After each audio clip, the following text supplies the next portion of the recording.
শোন, প্রযুক্তি যতই বাড়ুক না কেন, দায়িত্ববোধের কোনো আপডেট ভার্সন আসে না। শৃঙ্খলার নতুন কোনো সফটওয়্যার বের হয় না। যেটা আগে সঠিক ছিল এখন সেটা সঠিক।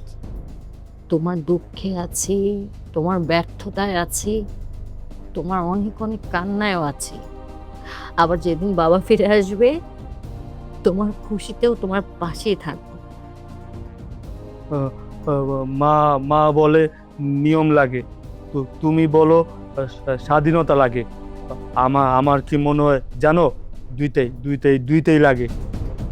তুমি বিষয়টাকে নিয়ে একটু বেশিই ভাবতেছো, বেশি জটিল করতেছো। বিষয়টা আসলে তো জটিল না। জেরিন খুবই ভালো একটা মেয়ে, ভদ্র, শালীন, আরো পড়াশোনা ছাড়া আসলে কিছুই বোঝে না। ও ভালো মেয়ে কিনা তা বলছি না।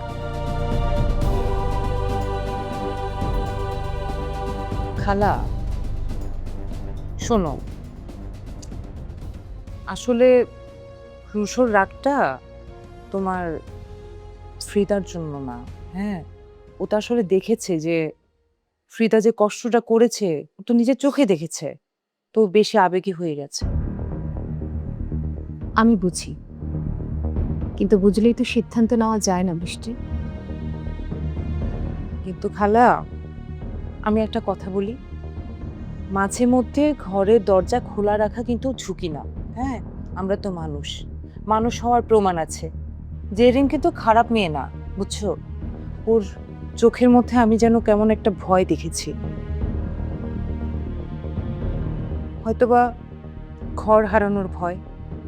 আসলে আমাদের জন্য যেটা একটা বাড়ি, একটা ঘর, ওর জন্য হয়তোবা এটা একটা পুরো পৃথিবী। আমি তো মানা করিনি।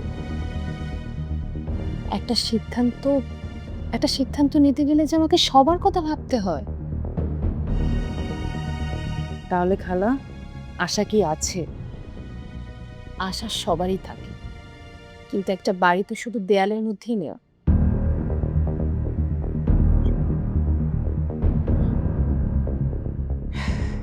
আমি বুঝতে পারছি খালা, আসলে সম্মতিরও তো দরকার পড়ে, তাই না? সেটাই। তুমি চিন্তা করো না।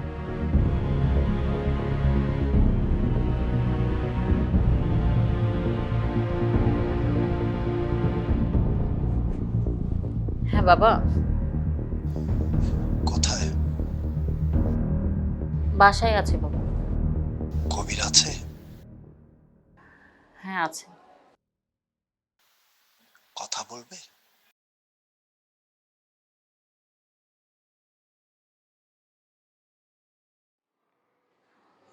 না বাবা, থাক। আচ্ছা, নতুন কোনো খবর নেই। কাল আবার কয়েকটা জায়গায় লোক পাঠাচ্ছি, দুটা নতুন তথ্য এসেছে, দেখি। আচ্ছা, কবিরকে বলো আমি থামিনি। বলবো বাবা, রাখি।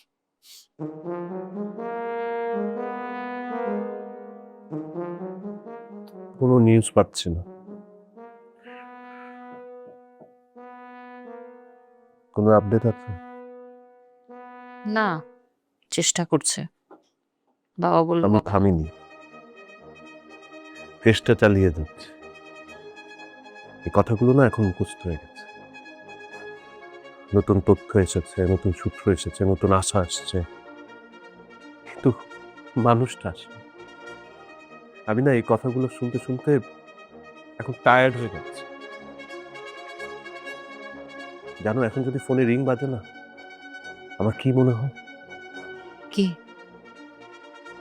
মনে হয় এবার হয়তো শেষ হবে। এবার হয়তো কেউ বলবে পাওয়া গেছে। হঠাৎ ফোনটা কেটে যায়, সব মিথ্যা হয়েছে, খবর মিথ্যা হয়ে যায়, হয়তোবা খবরই থাকে না। আবার শুরু হয় অপেক্ষা। একটা মানুষ অপেক্ষা করতে করতে আর কতক্ষণ বাঁচতে পারে বলো তো? কবির, তুমি নিজেকে শেষ করে ফেলছো। শেষ শেষ করার কি আর কিছু বাকি আছে? আমার কি মনে হয় জানো, আমার মনে হয় আমি একটা স্টেশনে বসে আছি, সব ট্রেন চলে যাচ্ছে, সব মানুষ চলে যাচ্ছে, মনে হচ্ছে আমি একাই স্টেশনে বসে আছি। একটা মানুষ হঠাৎ এভাবে হারিয়ে যায় না, কেউ না কেউ তো দেখেছে, কেউ না কেউ তো মনে রাখে। কিন্তু আমার বাবার ক্ষেত্রে মনে হচ্ছে কি জানো, পৃথিবীর সকল মানুষ তাদের চোখ বন্ধ করে ফেলছে।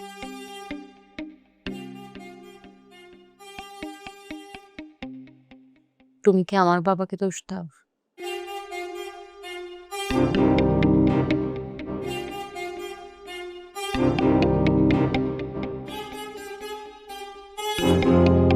সত্যি করে বলো, আজকে মিথ্যা বলো না। তুমি কি ওনাকে দোষ দাও?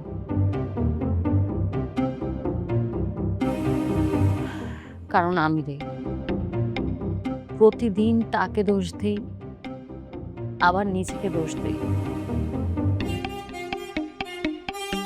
সবচেয়ে ভয়ঙ্কর ব্যাপার কি জানো, আমি না বুঝতেই পারি না কার উপর আমি বেশি রাগ, ওনার উপর নাকি নিজের উপর। তোমার বাবা ভুল করেছে, কিন্তু একটা কথা বুঝতে হবে, আরেকটা মানুষের চলে যাওয়া কিন্তু এক জিনিস না। আমার বাবা যে সিদ্ধান্ত নিয়েছে সে সিদ্ধান্তও না।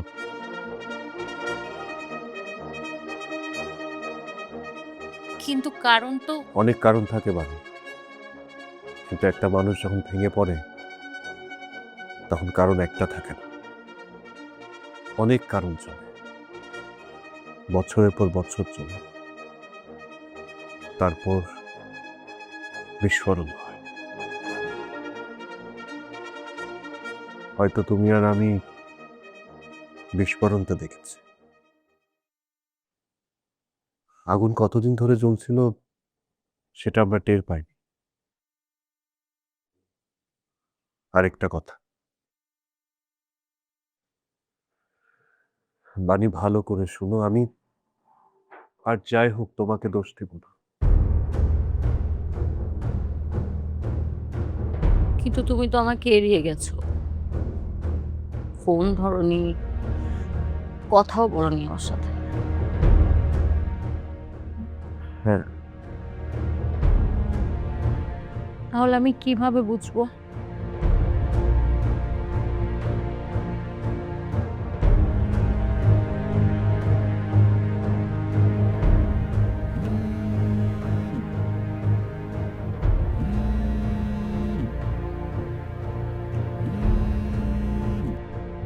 হ্যালো, হ্যাঁ জেরিন, হুম। কি অবস্থা কোনটার? তোমাদের বাসার? আমাদের বাসা আর এখন বাসার মতো লাগে না। মানে মানে বাসাটা ঠিকই আছে, কিন্তু মনে হয় এই বাড়িটা থেকে কেউ জীবন সরিয়ে নিয়েছে। সব গুছানো শেষ? হুম, মোটামুটি। আসবাবপত্র? আসবাবপত্র মোটামুটি গোছানো শেষ, তবে মেজো চাচ্চু বেশিরভাগই বিক্রি করে দিয়েছে। এত কিছু বিক্রি করে দিবে? হুম, আসলে ওই বাসায় নেওয়ার তেমন জায়গা নেই। কালকেই শিফট হচ্ছ? হুম, সকালে পিক আপ ভ্যান আসবে। আমার খুব খারাপ লাগছে, তাই না? তুমি কখনো কবরস্থান দেখেছো ফিদা? হঠাৎ এই প্রশ্ন কেন? কারণ আমাদের বাড়িটা এখন কবরস্থানের মতো হয়ে গেছে। শূন্য, নিঃশব্দ, মানুষজন আছে কিন্তু কোথায় কোনো সারা শব্দ নেই। বড় চাচ্চুকে এখনো পাওয়া যায়নি, আর এই বিষয়টা সবাইকে ভেতরে ভেতরে শেষ করে দিচ্ছে। পাবে। জানি না। জেরিন, হুম। তোমাকে একটা কথা বলি, হুম, বলো। কিছু মনে না করলে। শোনো, এত ভূমিতা করো না, বলো। আমি না তোমাকে না জানিয়ে একটা কাজ করে ফেলেছি। কি কাজ? আমি রুশো ভাইয়াকে তোমার ব্যাপারে বলেছি। আমার ব্যাপারে? হুম। কি বলেছো? বলেছি যে তোমাকে যদি আমাদের বাসায় রাখা যায়। কি? আমি শুধু এক মিনিট। তুমি কি বললে? আমি রুশো ভাইয়াকে বলেছি যেন তুমি এখানে থাকতে পারো। আমি শুনেছি, কিন্তু তুমি এটা কেন করলে? কারণ আমি তোমার জন্য চিন্তা করছি। মানে আমাকে জিজ্ঞেস না করে? আমি ভেবেছিলাম যে মানে তুমি ভেবেছিলে আমার জীবন নিয়ে সিদ্ধান্ত নেওয়ার অধিকার তোমার আছে? না না জেরিন, আমি কোনো সিদ্ধান্ত নিইনি, আমি জাস্ট ভাইয়াকে বলেছি। বলেছো? কার কাছে বলেছো? রুশো ভাইয়ের কাছে? জেরিন, তুমি ওই ছোট বাসায় তুমি অনেক কষ্ট পাবে। তাহলে? তোমার পড়াশোনা আছে, তোমার টেস্ট আছে সামনে, তুমি ঠিক থাকতে পারবে না ওখানে। আর তাই তুমি ভাবলে আমাকে সেখান থেকে তোমাকে উদ্ধার করতে হবে? উদ্ধার না। তাহলে কি ফিদা? আমি জাস্ট তোমার পাশে দাঁড়াতে চেয়েছি, তোমাকে সাপোর্ট করতে চেয়েছি, দ্যাটস ইট। পাশে দাঁড়ানো আর কাউকে টেনে সরিয়ে নেওয়া এক জিনিস না ফিদা। আর তুমি এটা খুব ভালো করে জানো যে আমি কখনো রাজি হব না। কিন্তু কেন? মেজো চাচু থাকবে, প্রীতি আপু থাকবে, চাচি থাকবে, কবির ভাই থাকবে, আর আমি অন্য কোথাও গিয়ে আরামে থাকবো? এটা আরামের তো কোনো বিষয় না। তাহলে কি ফিদা? তুমি নিজেকে শেষ করে ফেলছো জেরিন। আর বাকিরা কি মানুষ না? সবাইকে বাঁচাতে গিয়ে নিজেকে ডুবিয়ে ফেলা কোনো মহত্ব না। আর সবাইকে ছেড়ে চলে যাওয়াটা কি মহত্বের? আমি সেটা বলিনি, আমি জাস্ট চেয়েছি তোমার কষ্টটা একটু কমুক। সব কষ্ট কমানোর দরকার হয় না ফিদা। আর কিছু কিছু কষ্ট মানুষের প্রাপ্য, আর সেই কষ্টের মাঝখানেই তারা তাদের নিজেদের মানুষের পাশে দাঁড়ায়। তুমি কি ভাবছো আমি স্বার্থপর? আমি ভাবছি তুমি আমাকে বুঝতে চাওনি। আমি না তোমাকে সবচেয়ে বেশি বুঝি, ওকে? না, আজ বুঝুন। তুমি হয়তো এটা জানো না, কিন্তু সারাদিন না আমি তোমাকে নিয়ে চিন্তা করি। তাহলে তোমার অন্তত আগে আমার মতামতটা জানা উচিত ছিল। আমি ভয় পেয়েছিলাম। কিসের ভয়? তুমি ওখানে গিয়ে ভেঙে পড়বে, প্রতিদিন কষ্ট করবে, আর আমি কিছুই করতে পারবো না। এটা উচিত হয়নি। আমি জাস্ট ট্রাই করছি যে তোমাকে যেন একটা কমফোর্টেবল এনভায়রনমেন্টে রাখা যায়। ফিদা, তবুও তোমার এটা করা উচিত হয়নি। হয়তো উচিত হয়নি। আচ্ছা, আই এম সরি। তুমি এখনই রুশো ভাইকে বলবে। কি বলবো? সে যেন আমার বিষয়ে তার মার সাথে কথা না বলে। জেরিন প্লিজ। না, প্লিজ। আমার জীবনটা এখন এমনিতেই ছিন্ন ভিন্ন হয়ে আছে, অন্তত আমার জীবনের সিদ্ধান্তটা আমাকে নিতে দাও। আচ্ছা ঠিক আছে, রাগ করেছো? খুব। তবুও ফোন রাখবে না? না। কেন? কারণ রাগ করেছি, বন্ধুত্বটা শেষ করিনি।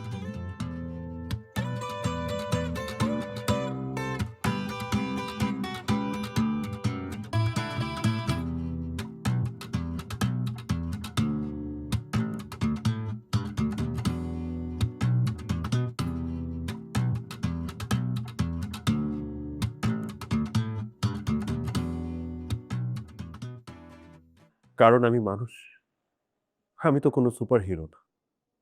আমার বাবা হারিয়ে গেছে, আমি ভেঙে পড়েছি, আমি ভয় পেয়েছি, আমি রেগেছি, আমি কেঁদেছি, আমি চিৎকার করেছি,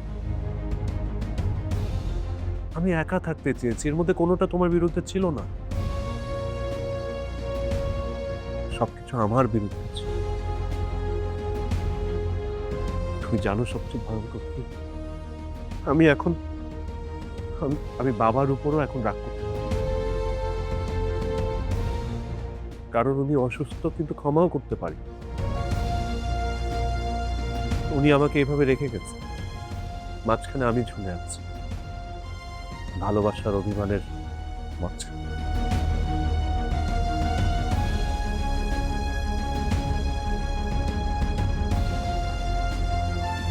বাণী আমরা বাড়ি ছেড়ে দিচ্ছি। আমরা শিউলি চাচির খালাতো বোনের বাসে উঠছি। শুনেছি।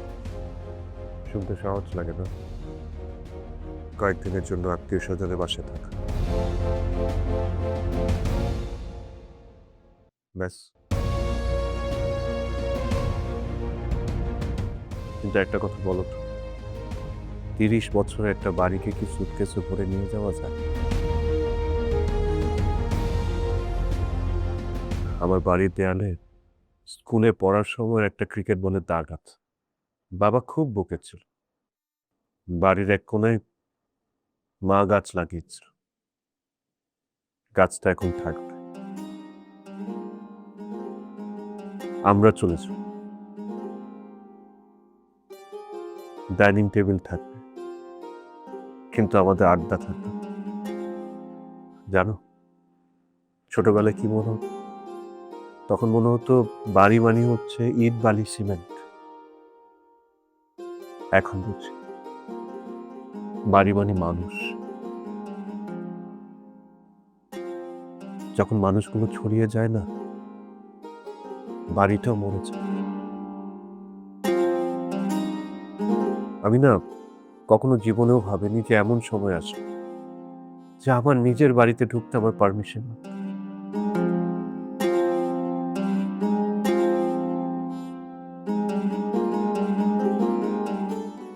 নতুন বাড়ির মালিক এসে আমাকে জিজ্ঞেস করবে যে কবে ছাড়বে। বাড়ির নতুন মালিকের লোক এসে জিজ্ঞেস করবে কবে ছাড়বেন। এই প্রশ্নের উত্তর আমাকে দিতে হবে।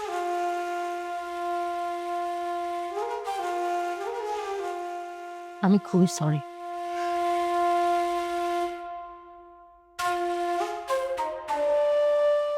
না, আচ্ছা সরি বলুন।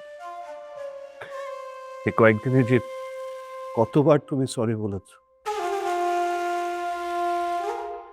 এই কয়েকদিনে তুমি যে কতবার সরি বলেছ, এতবার কেউ নিজের দোষ স্বীকার করে। আমি ক্লান্তবান। আমি ক্লান্তবান, বাবাকে খুঁজতে খুঁজতে ক্লান্ত,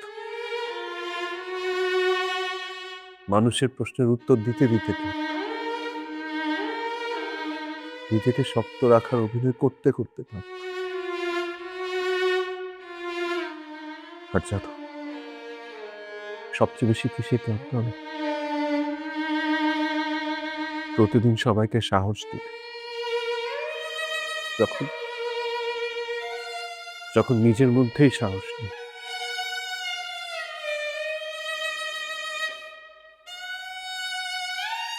যদি উনি ফিরে আসেন, তাহলে খুব ঝগড়া করব, অনেক ঝগড়া। জীবনে যত ঝগড়া আমি তার সাথে করি, সব ঝগড়া করি। জীবনে যত কথা আমি তার সাথে বলিনি, সব কথা বলি। কেন গেলেন, কেন বললেন না, কেন আমাদেরকে এই অবস্থায় ফেললেন, সব বলি। তারপর জড়িয়ে ধরব। কারণ রাগ করার জন্য তো মানুষটাকেও সামনে থাকতে হবে। আমাকে একটু সময় দাও, সবকিছু বোঝার জন্য। আমি না এখনো কিছুই বুঝে উঠতে পারছি না আমি কাকে বেশি মিস করি, আমার বাবাকে না সেই মানুষটাকে যার উপস্থিতিতে পৃথিবীটা সবচেয়ে বেশি নিরাপদ ছিল।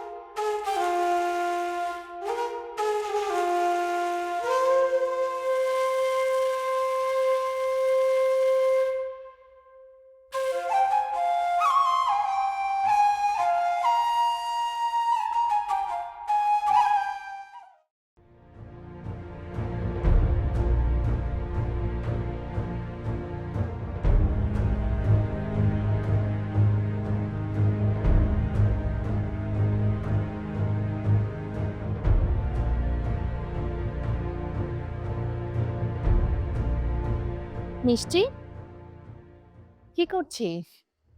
এই যে একটু হিসাব নিকাশ করছি। ও বাবা, এত কিছু নিয়ে বসেছিস? এগুলোতে কিছুই না খালা। তা কি হিসেব করছিস? এই যে তোমার ধরো কত টাকা লাগবে, কত খরচ হবে, মেনুতে কি কি থাকবে, স্টাফ কতজন হবে, আরো অনেক কিছু, বুঝছো? সত্যি মিষ্টি, তুই কিন্তু একটা সাহসী মেয়ে। সাহসী না খালা, বাধ্য।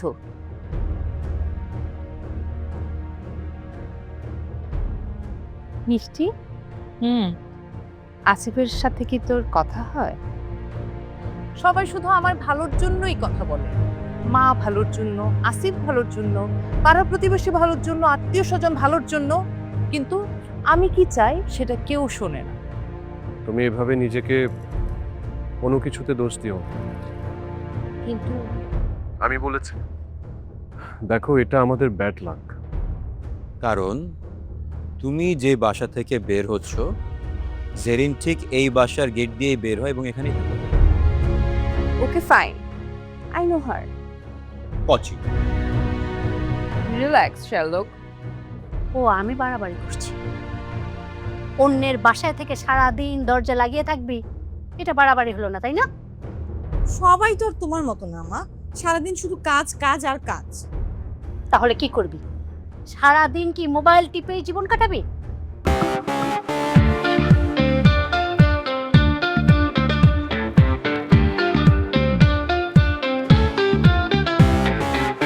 চোরাশিতে ভাসি, বালির ঘর বাঁধি, স্বপ্নের ফেরিওয়ালাটা দিয়ে যায়। জীবনে কুয়াশা ধোয়াটে পথ, আলো আধারের সাথে খেলা চলেই যায়।